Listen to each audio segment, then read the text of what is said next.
A breakthrough for scientists after they had a 20-minute conversation with a humpback whale. Beneath the surface of the ocean, an ancient conversation is happening right now. Rapid clicks ripple through the dark water. Messages pass between giants with brains 6 times the size of our own. Using advanced artificial intelligence, scientists are listening in ways never before possible. And what they have uncovered is something nobody would have predicted. They are finding an entirely new way to understand communication between intelligent life on Earth. The call of the deep. Since humanity first ventured onto open water, the ocean has kept its deepest secrets. For centuries, sailors returning from long voyages brought back extraordinary tales of creatures they could barely describe and of haunting melodic sounds rising from somewhere beneath the hull. Those sounds were considered one of the sea's great marvels, beautiful and mysterious, but never truly examined. The animals that made them were admired for their size, but for most of human history, no one seriously considered that a whale might have a mind to match its body. For centuries,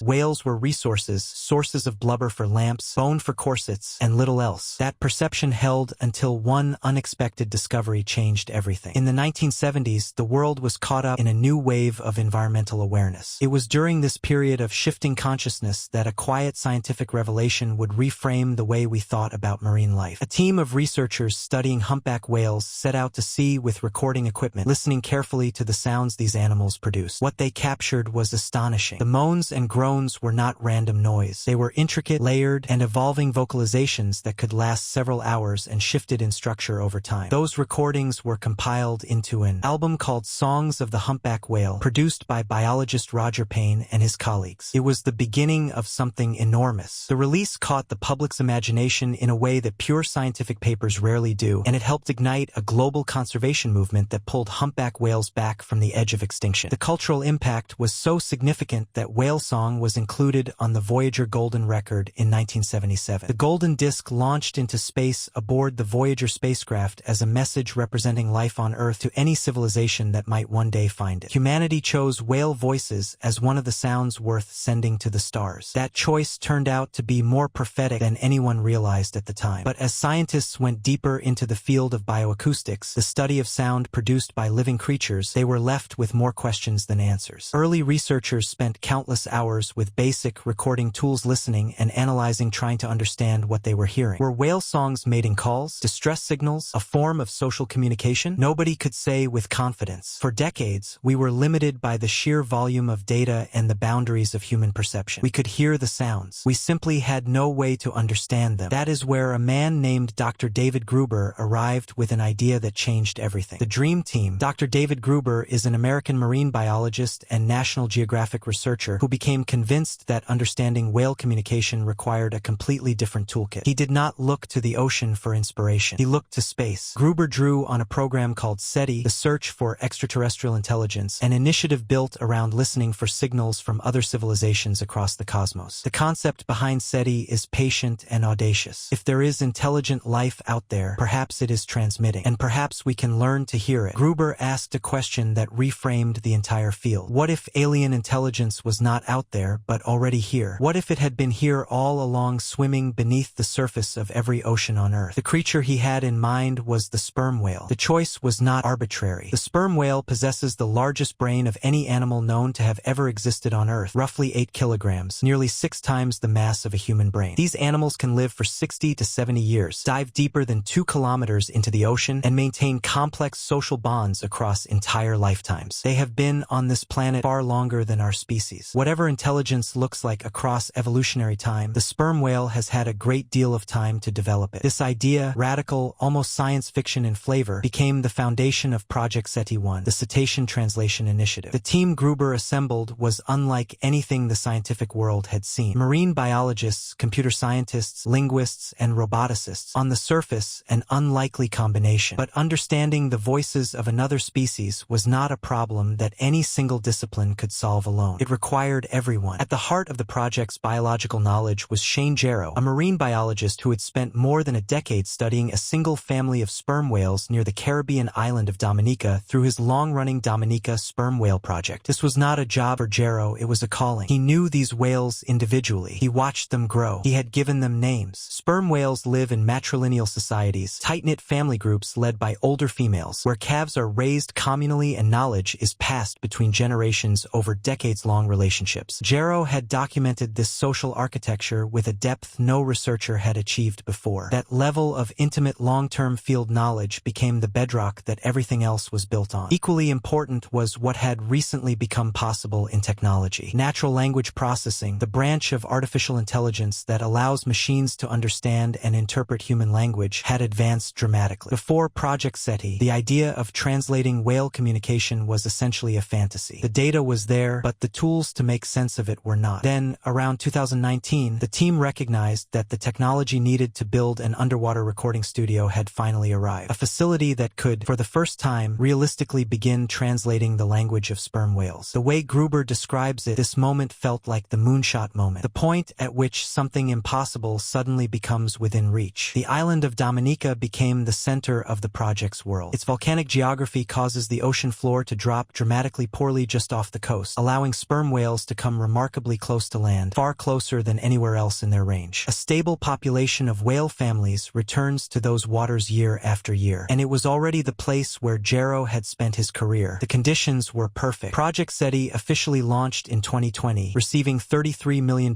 in funding from the TED Audacious project. That investment allowed the team to construct what they called a 20 kilometers by 20 kilometers underwater listening and recording studio off the coast of Dominica. A system designed not just to hear the whales, but to understand who was speaking, to whom, and in what social context. This was the technological bridge between listening and comprehension, the oceans and the working technology. To capture whale communication at the scale needed for artificial intelligence to learn from it, the team needed something more than a microphone in the water. They designed and deployed networks of hydrophones, underwater acoustic sensors, arranged in a grid pattern across the ocean floor. Think of a room lined wall-to-wall with microphones, sensitive enough to register a pin dropping from across the space. These hydrophones did the same thing across the open ocean, recording 24 hours a day, 7 days a week, and crucially, tracking the precise direction and position of every sound. It was not enough to hear a whale. They needed to know exactly which whale was making the sound. The hydrophone network made that possible. It is worth pausing here to appreciate what these hydrophones were actually capturing. Sperm whale clicks are the loudest sounds produced by any animal on Earth, capable of reaching 230 decibels, powerful enough to be physically felt by anything in proximity. These clicks serve a dual function. They are used for echolocation, helping the whales navigate and hunt in total darkness at extreme depth, and they are used for communication. The same biological mechanism that guides a sperm whale through 2 kilometers of dark water is also the instrument through which it speaks to its family. The hydrophone network was built to catch both signals and begin separating one from the other. But the team went further still. Since there was no way to hand a microphone to a sperm whale, they deployed autonomous drones and robotic systems that could get close to the animals and place small, non-invasive suction cup tags directly onto the whales' backs. These tags were loaded with sensors. They captured audio. They tracked movement at any depth. They recorded heart rate and logged social interactions with other whales. This combination was essential. The hydrophone network captured what was said and by whom, while the body tags provided the behavioral context. Was this whale calling out while it was hunting, while socializing with family? The behavioral data gave the AI the framework it needed to decode not just the content of the sounds, but their purpose. The scale of what was collected was staggering. Where previous research might have gathered a few hours or a few days of whale vocalizations, Project SETI Snorts was accumulating millions, eventually billions, of individual sounds. They were building the largest library of whale communication ever assembled. This was not a luxury. It was a necessity. Machine learning models require vast quantities of data to identify meaningful patterns. The more examples they study, the sharper they become. The scope of this archive was what separated Project SETI from every prior attempt to understand whale language. The data poured in constantly, a river of clicks, whistles, and calls rising from the deep. But raw data, no matter how abundant, is just noise. The hydrophones had listened, the tags had recorded, the language itself still waited. The next step was the one that transformed everything. The AI breakthrough. To a human ear, the underwater world is a blur of overlapping sounds, clicks, creaks, surges of current, and the resonance of the ocean itself. Finding meaningful patterns in that noise is effectively impossible without help. The first major challenge for the Project SETI team was converting their raw audio into something the artificial intelligence could actually work with. They did this through a process called spectrogram conversion, turning sound waves into visual images. A spectrogram translates audio into a chart where frequency and intensity over time become visible patterns. By converting whale sounds into images, the AI could literally see the structure of what it was hearing, rather than simply processing raw waveform data. From these images, the AI's first task was to identify the codec codas, the specific sequences of clicks that sperm whales use to communicate while filtering out the constant background noise of the ocean. This was just the starting point. The team then turned to deep learning and neural networks, more advanced AI architectures designed to recognize patterns in ways that parallel how human brains learn. Crucially, the researchers applied transformer models, the same underlying architecture that powers large language models like the systems behind modern AI chatbots. These tools were originally developed to find structure in human language. The Project SETI team repurposed them for an entirely different kind of language, feeding them whale codas the way other researchers feed them text. These systems were not given rules about whale communication. They were simply fed millions of codas and left to find structure on their own. Over time, the AI began identifying which sounds appeared together, how their patterns shifted across different situations, and what those shifts might mean. It was learning the way a child learns a language through exposure, repetition, and pattern recognition, except it was doing this at a speed and scale no human analyst could approach. What the system found began to surface details invisible to the human ear, subtle variations in rhythm, tiny differences in tempo, micro changes in the timing of clicks within a coda. None of these were perceptible to a human listener, but the AI could detect and categorize them with precision. The sheer volume of the dataset, millions of vocalizations collected across years, gave the AI the raw material to identify patterns that would have remained completely hidden to any previous form of analysis. And then came the discovery that shattered an assumption nobody had seriously questioned. In findings published in Nature Communications in 2024, the team revealed something that rewrote what scientists thought was possible in animal communication. Sperm whales are using a communication system that functions like a phonetic alphabet. Not letters, but something structurally equivalent. The variables include rhythm, tempo, and what the scientists call ornamentation. Extra clicks added at the beginning or end of a coda that alter its meaning the way a suffix or inflection changes a word. A slow, steady rhythm might carry one meaning. Speed it up slightly or add an extra click at the end, and the meaning changes entirely. The number of unique combinations this system allows is enormous. What the AI had uncovered was not a simple set of animal signals. It was the architecture of a language, complex, structured, and capable of expressing far more than anyone had imagined. For the first time, the team could see the building blocks of whale communication. They understood the syntax, the grammar. What they still did not know was what it all meant. Unveiling the whale's worldview. For a long time, the working assumption was that if whales communicated at all, their messages would be basic. Survival commands, warnings, simple needs. Generations of research had built toward expecting something straightforward. What the AI was the opposite of straightforward. The patterns the system uncovered were not tied to simple actions. They were tied to social context. The whales were not just exchanging functional signals. They were having conversations. Complex, sometimes personal ones, reflecting relationships and social bonds between individuals. It was not a code. It was a culture. The AI continued to dig deeper, and the detail only increased. Within the clicks, there were subtle variations acting as functional equivalents to vowels in human speech. The team identified the use of rubato, fine-grained, deliberate changes in rhythm that shifted the meaning of a coda without altering its basic structure. Pause, a quickening, an added ornament at the end. All of these shaped what was being communicated. It was as if the basic units of their language could be bent and molded to convey emotion, intention, or nuance. A level of linguistic sophistication that science had previously assumed was uniquely human. The AI also revealed something that no researcher had predicted. The whales use dialects. Among the sperm whale families off Dominica alone, researchers have identified approximately 21 distinct coda types used by Eastern Caribbean populations, each one a recognizable unit, like a word in a shared regional vocabulary. But different family clans adapt and vary these codas in ways that act as acoustic signatures of group identity. Variations subtle enough to be invisible to a human listener, but distinct enough that the AI could identify which family group was speaking based on the acoustic fingerprint alone. The same way a person from one region of a country speaks differently from someone raised elsewhere, whale families carry their own specific way of speaking. This language is not a universal code shared identically by all sperm whales. It is a living part of their culture, passed down across generations that can span 60 or 70 years, as distinctive and personal as a family name. A single coda could carry multiple meanings depending on its rhythm, its context, and the dialect it was spoken in. The word was not the message. The way it it was spoken was. With AI as the translator, scientists were not just identifying sounds. They were gaining access to a culture that no one had known existed. Studies and research programs launched to examine the social connections, individual identities, and shared histories embedded in whale communication. Our understanding shifted from simple behavioral observation to something closer to anthropology, an attempt to understand how these communities work from the inside. But what could all of this mean for what comes next? The goal of two-way communication. For decades, science had been content to listen. Researchers deployed hydrophones across the oceans, recorded millions of whale clicks, and patiently tried to decode patterns hidden within the noise. But now, for the first time, listening was no longer enough. Having built an increasingly sophisticated understanding of how sperm whale communication is structured, the Project SETI team set their sights on something that would have seemed impossible only a few years ago: talking back. Not in human language, in theirs. The team is developing a real-time communication system, what some researchers have compared to an underwater chatbot. The objective is not to teach whales English or force them to adapt to us. Instead, the goal is to use the patterns, rhythms, and structures that AI has uncovered to generate simple messages in sperm whale language itself. These messages are transmitted through specially designed underwater speakers capable of reproducing the precise acoustic characteristics of natural whale codas. The researchers are deliberately starting small. Rather than attempting complex conversations, they are focusing on the simplest possible exchanges. A greeting, a response to a familiar coda, or an interaction tied to an object or event in the surrounding environment. If those basic exchanges can be reliably understood, they could become the foundation for increasingly sophisticated communication in the future. The ambition is unmistakable: establishing the first genuine two-way dialogue between humans and another highly intelligent species. Achieving that goal requires more than technological breakthroughs. It demands extraordinary caution. When you begin building a bridge between two worlds, you also have to consider what might cross it. Should humans initiate communication with another species at all? Could repeated interactions unintentionally disrupt whale societies, alter natural behaviors, or even influence the evolution of their communication over generations? Unlike human languages, whale cultures have developed over millions of years without our interference. Any attempt to enter that world carries enormous responsibility. Project SETI has placed these ethical questions at the center of its mission. Marine biologists, linguists, ethicists, and conservation experts all contribute to developing strict guidelines for how and when playback experiments should occur. Any communication, if it happens, must happen on the whale's terms, in their language, at their pace, and only when researchers believe the interactions are unlikely to cause harm. In 2023, the team demonstrated just how close this future may be. During a field expedition off the coast of Dominica, researchers used a specially calibrated underwater speaker to play back a sperm whale coda. A nearby whale responded with the same coda, creating a brief but remarkable back-and-forth exchange. While scientists are careful not to describe this as a full conversation, the response strongly suggested that the playback was recognized as meaningful communication rather than random underwater noise. For the researchers who had spent years building the world's largest collection of whale recordings and training AI to decode them, the moment was extraordinary. It represented one of the first real tests of whether humans could participate, however modestly, in the communication system of another species. It was only a single exchange, but sometimes history changes with a single exchange. That brief interaction suggested that the team's models were capturing genuine features of sperm whale communication. It marked an early step toward a future where communication between species may move beyond observation into interaction, a milestone that could reshape biology, linguistics, and our understanding of intelligence itself. The work of Project SETI is rewriting what we thought was possible in marine biology, cognitive science, artificial intelligence, and the study of intelligence itself. For most of human history, understanding an animal's inner life meant observing it from the outside. Scientists could document behavior, measure movements, record sounds, and make educated inferences about what those behaviors might mean. But the actual content of animal communication remained hidden behind an invisible wall. We could hear the sounds, but we could not understand the message. Artificial intelligence is beginning to change that. Instead of simply tracking where whales swim or how often they dive, researchers are now uncovering the structure of their social world. AI is helping reveal which whales maintain lifelong family relationships, how different clans preserve unique cultural traditions, how information may spread through communities, and how vocal patterns vary depending on context. What seemed scientifically impossible just a decade ago is becoming an achievable research program. The implications reach far beyond whales. The discovery that sperm whales possess a highly structured communication system, one containing rhythm, hierarchy, dialects, cultural transmission, and statistical properties resembling elements of human language, challenges challenges one of humanity's oldest assumptions, that complex language is uniquely human. Scientists are careful not to claim that whale communication is equivalent to human language, but it increasingly appears that sophisticated symbolic communication may have evolved independently in more than one branch of life on Earth. If that is true, intelligence itself may be far more diverse than we once imagined. The connection to space is impossible to ignore. The name SETI deliberately echoes SETI, the search for extraterrestrial intelligence. For more than half a century, scientists have pointed radio telescopes toward the stars, searching for signals from civilizations beyond Earth. But detecting a signal is only the first challenge. The far greater challenge would be understanding it. That is exactly the problem Project SETI is solving. The machine learning systems being developed to identify structure within whale communication are designed to recognize meaningful patterns in data that humans cannot interpret directly. Those same approaches could one day help scientists analyze entirely unfamiliar forms of communication, whether from another species on Earth or someday from an extraterrestrial civilization whose methods of communication bear no resemblance to our own. In that sense, Project SETI is building more than a translator for whales. It is creating a framework for decoding intelligence wherever it may be found. Perhaps the most immediate impact, however, is much closer to home. For centuries, whales were viewed primarily as resources to exploit and, more recently, as endangered animals to protect. Even conservation efforts often focused on populations rather than individuals. But discovering that sperm whales maintain lifelong family bonds, inherit cultural traditions across generations, recognize one another through distinct vocal dialects, and engage in rich social interactions changes that perspective fundamentally. When we begin to understand that these animals are not simply making sounds, but exchanging meaningful information with members of their families and communities, the ocean becomes populated not just by wildlife, but by societies. That realization changes conservation from an abstract environmental issue into something deeply personal. Protecting whales is no longer just about preserving biodiversity. It becomes about safeguarding cultures, relationships, and forms of intelligence that evolved independently from our own over millions of years. And Project SETI is only the beginning. The team continues to expand its AI models with ever larger datasets, while refining methods for interpreting increasingly complex communication patterns. Researchers also hope to extend similar techniques to other highly social cetaceans, including orcas, pilot whales, and dolphins. Around the world, a growing number of scientific collaborations are using artificial intelligence to decode the communication systems of birds, elephants, bats, primates, and countless other species. Each new discovery suggests that the natural world may be far richer in language and intelligence than humans ever realized. The picture of life on Earth is becoming larger, stranger, and more extraordinary with every passing year. The whales have been talking for millions of years. We are finally, perhaps for the very first time, beginning to understand what they have been saying all along. So what do you think? Is reaching across the species barrier one of the most important scientific achievements humanity could pursue? Or does attempting to communicate with another intelligent species raise ethical questions we are only beginning to understand? Share your thoughts in the comments below. And if you enjoy exploring discoveries that challenge how we see our world, subscribe and hit the notification bell so you never miss what we uncover next.